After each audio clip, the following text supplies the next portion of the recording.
یک хонандаи мактаби таҳсилоти миёна дар шаҳри Норак ҳангоме ки мехост акси худро ба телефон бардорад ба дарёи Вахш афтода эҳтимолан ҷони худро аз даст дод. Нишона Умарова хонандаи синфи нуҳум аз мактаби таҳсилоти 5 шаҳри Норак мехост селфи ё акси худро ба телефони ҳамроҳ бардорад. Аз ҳукумати шаҳри Норак гуфтанд ки ғарқ шудани хонандаи мактаб шоми рӯзи 26 апрел сабт шудааст, вале чун ҳоло оби дарёи Вахш баланд аст, аз худи духтар ва ҷасади ӯ ҳанӯз даракӣ нест.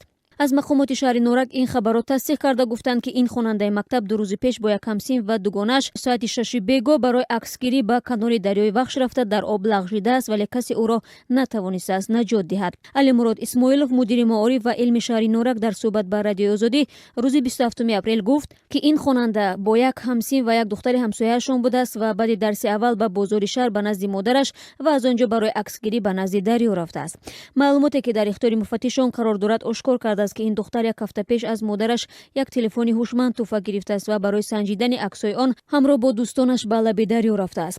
дар бораи ин ҳодиса масъулини кумитаи ҳолатҳои изтирории тоҷикистон ҳам огаҳ ҳастанд. сухангӯи ин ниҳод Умеда Юсуфова дар суҳбат бо радиои Озодӣ гуфт ки ба эҳтимоли ғолиб ин духтарак дигар дар қайди ҳаёт нест. 2 рӯзи ҷустуҷӯҳо ҳанӯз натиҷа надодааст. як намоянда аз ҳукумати шаҳри Норак низ гуфтааст ки як ҷавони ин шаҳр хостааст ки хонандаи мактабро наҷот бидиҳад, вале бинобар тез ва баланд будани об натавонистааст ӯро аз об берун барорад. Файзулло Ҳусейнов, сардори кумитаи ҳолатҳои изтирории шаҳри Норак, дар суҳбат ба радиои Озодӣ хабари марги хонандаро дар дарёи Вахш тасдиқ карда гуфт ки чун шаршараи оби дарёи Вахш барои пур кардани оби нирӯгоҳи бойғозӣ боз аст, оби дарё баланд буда ғавосони онҳо наметавонанд ҷасадро аз зери об кофту коб кунанд. фоҷиае ки бо нишонаи наврас рух дод ба нақли хешовандонаш модарро аз пой афтонд. Умедҷон Тоиров, яке аз наздикони ин хонавода, дар суҳбат ба радиои Озодӣ гуфт ки модар баъди дарёфти хабари ба дарё сарозер шудани духтараш бемор шуд.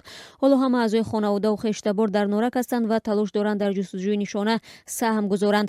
бо зиёд шудани домани истифодаи телефонҳои мобил дар Тоҷикистон ҳам доштани ин василаи мухобирот бахусус дар миёни ҷавонон маъмул шудааст.